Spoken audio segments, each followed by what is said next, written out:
কেমন আছো তোমরা সবাই? আশা করছি তোমরা সবাই খুব ভালো আছো আর আমিও খুব ভালো আছি। ভাবছো তো আমি সকালবেলায় এইগুলো কি করছি? আমি সকালবেলায় এইগুলোই খাই। কিছুদিন ধরে খাচ্ছি। মানে আমার ওয়েটটা অনেকটা কমে গেছে, তার জন্য ওয়েট বাড়ানোর জন্য এই মিক্স ড্রাই ফ্রুটগুলো আমি আর কি দুধ দিয়ে খাই। তো সেইগুলোরই প্রস্তুতি নিচ্ছি। এখানে আমন্ড, কাজু, কিশমিশ, তারপর সাদা খেজুর, কলা আরও অনেক কিছু আছে। সব কিছুর নাম আমি ঠিকঠাক জানি না। তো এখানে দুধটা গরম করে রেখেছিলাম। ফার্স্টে এটাকে একটু মিক্স করে নিয়েছি, মানে পেস্ট করে নিয়েছি। তারপরে দুধটা ঢেলে দিলাম। দুধ দিয়ে পেস্ট করলে না কেমন একটা ফেনা, ফেনা টাইপ হয়ে যায়, তখন খেতে ভালো লাগে না। সেই টেস্টটা আর লাগে না। তার জন্য এখন আমি দুধটা পরে দিচ্ছি।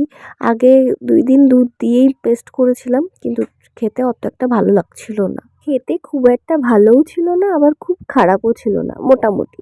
আর সবসময় প্রোটিন জিনিসগুলো একটু বাজেই খেতে হয়। যাই হোক, তারপরে খাওয়া-দাওয়া করে এখানে আমি রান্না করছিলাম মাটন। অনেকদিন পর আমি রান্না করছি। তো কেমন হয়েছে জানিও। তারপরে স্নান-টান করে ফ্রেশ হয়ে চলে এসেছি। আর এটা হচ্ছে অনেকদিন আগের ভিডিও, ১টা ২টো করে, করে একসাথে করে আজকে তোমাদের সাথে শেয়ার করছি। আজকে ছিল এই কাকিমার বার্থডে। বার্থডে ছিল শনিবার দিন। বুঝতে পারছো কি পরিমাণে ল্যাটখোর আমি। আসলে না এডিট না করতে, করতে না আর ইচ্ছাই করে না এডিট করতে। আবার যদি কন্টিনিউ করতে থাকি তখন আমার ভালো লাগে। তো ওইদিকে কেক-টেক কাটা হয়ে গেছে। এখন আমরা সবাই মিলে বসে পড়েছি খেতে।